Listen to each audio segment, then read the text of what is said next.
Laglag. Sabay Mary Mart. Bumibelo pa lang ako sa pagbablog eh.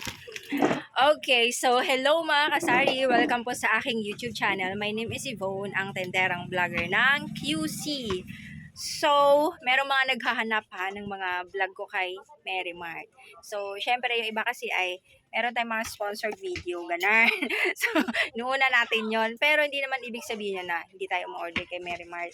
So, eto na nga siya guys. Alam nyo, pag dumating si Mary Mart, ay kabado ako. So, mamaya ako muna sabihin kung bakit. Ito yung order ko. Wait, balik tayo. Prawn chips tayo, no? Ito siya.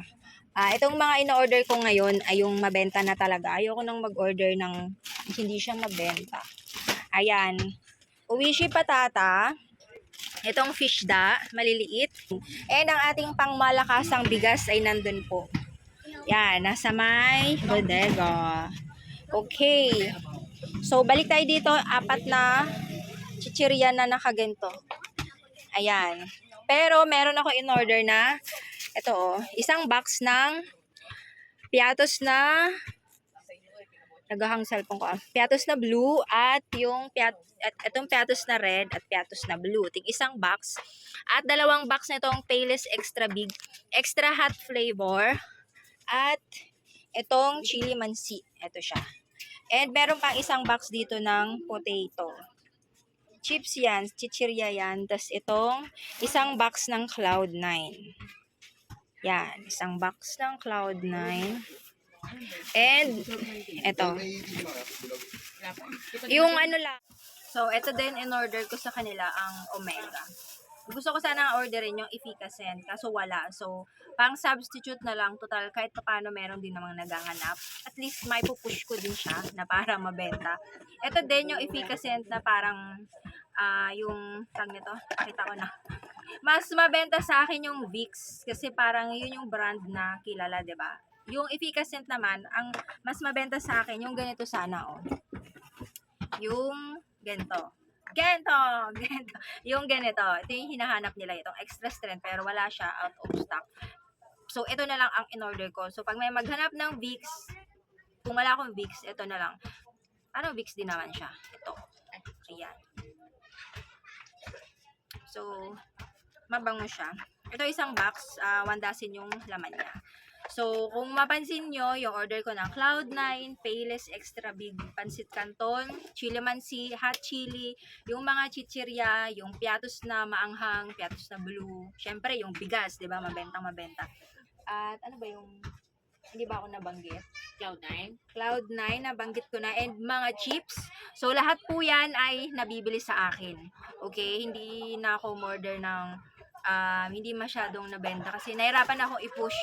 So, natutulog yung puhunan. Dito kasi, hindi na ako naglabas ng ng panibagong puhunan, kumbaga ikot-ikot lang.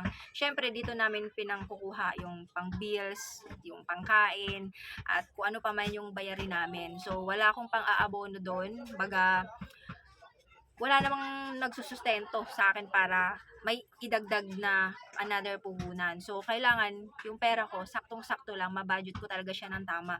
Kasi baka mawalan ako ng mga ibang products, wala na akong pambili kasi nai-stock siya dun sa isang products na tulog. So, sayang yung puhunan dun and mas worst, mas sayang kung ma-expired yung produktong yun, 'di ba? Pag hindi ko siya ma-push na mabenta sa mga customers ko. Kaya lahat po ito ay natin, kahit hindi mo i-push na ibenta ay hinahanap ng mga customer. So sa mga gustong mag-download at saka umorder din kay Mary Mart, minimum po sa kanila ay 10,000 pesos. So ito ay worth 10,200 pesos and free delivery na ito. And alam ko mas marami silang area ngayon kasi sabi nung nag-deliver sa akin nung nakaraang araw, 100 trucks na daw sila. Grabe. Sobrang dami. So, bakit kabado ako kapag may order ako kay Mary Mart? So, kasi nga, sobrang laki po ng sasakyan ni Mary Mart. As in, sobrang laki ng sasakyan niya. And, dito sila sa kabila dumadaan. So, lalo kanina, hapon na sila. Madalas pa nga yan is gabi. Pero, kaganina ay hapon na. So, pag hapon, rush hour. baga mahirapan silang humanap ng parkingan. Free naman yung parking dyan paunahan lang. Dahil nga sa sobrang laki nila, hirap silang makahanap ng parkingan. Nakakaabot sila hanggang dulo. And minsan, mag-uutos lang ako sa anak ko, kay Jack, or dati sa pinsan ko, nung nandito pa na, magsusundo doon. Kasi nga, sa sobrang dami nila, hindi pa nila kabisado yung dito and parang wala pa yatang naulit na mag-deliver dito sa amin. And minsan, sobrang layo, wala silang mahanap na parkingan. And kasi nga dati, napagalitan ako ng barangay namin. Kasi sa sobrang laki, delikado dahil yung mga hose ng tubig, nung dito sila dumaan, yung mga hose ng tubig, syempre, pag nadaanan ng truck nila na sobrang laki, baka masira. So, abala yon. And hindi naman yung may-ari nung truck yung mapapagalitan ako. So, ilang beses akong pinatawag na sa barangay namin. And palaging problema yung parking. Tapos, kung sino man yung utusan ko na magsundo sa kanila, minsan hindi sila makita. Kasi minsan, dun sa pin location namin, nag-park pala sila bago sa pin location. Minsan, sobrang lagpas pa, sobrang layo pa ng pinaparkingan nila. Kasi nga, kung mismong address ko, itong mismong address ng tindahan ko, ibigay ko, wala siya sa Google, hindi siya napipin. So, nagbibigay ako ng pin location kung saan sila pwedeng mag-park. And hirap ang parking doon kasi nga, parang nagiging one way na lang ba yun, no? Or one way na lang talaga. Dapat sasakyan na lang or motor para makadaan kasi yung sa gilid nga ay ginawang parkingan. And pag rush hour sila na dumating, wala silang mapaparkingan. So, minsan, kaya ako na kasi baka magalit yung kausap ko, ma'am, dito na kami, kanina pa kami nagantay. Yung mga ganun, yun yung ko na kinakabahan ako kasi baka, syempre, pagod na yung mga yun, di ba? Pag pagod, mahirap kausap, baka, dahil pagod na nga sila. So, nag-aalala nga ako, baka magalit, o kuya, ganyan-ganyan.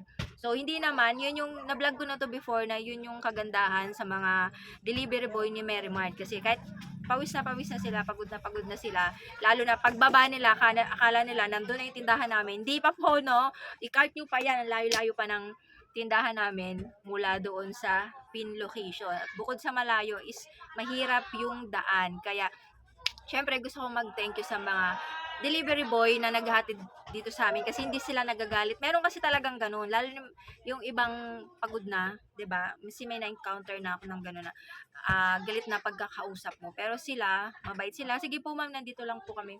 And katulad kanina, hindi sila nakita nung anak ko. Yun pala, yung layo pa nila doon sa pin location kasi doon sila nakahanap ng parkingan. So, yun lang naman. Pero overall ay okay naman. Basta pag nandito na, nakarating na sila, kalmado na ako. Yung okay na set up na lahat. Okay na ako doon. Pero hanggat, kuya, nasan ka na? Yung ganon. Doon ako kinakabahan kasi baka masitain. Yung ibang mga residente dito, nagagalit kasi nga, baka yung hose ng tubig pumutok dahil sa bigat at sobrang laki ng sasakyan nila. Laki kasi naman talaga ng truck ni Mary Mart, no? So, yun lang. Hindi ko na kayo isasabay sa pag-display nito kasi bukas pa ito ng umaga ma-display at gabi na po. And thank you so much. Hindi ako masyadong updated sa vlog dito sa YouTube channel. Pero, palagi ako nagpo-post sa aking Facebook page, Yvonne Bautista. Follow nyo po ako at follow nyo ang aking Shop with Yvonne. Samahan nyo akong mag-shopping.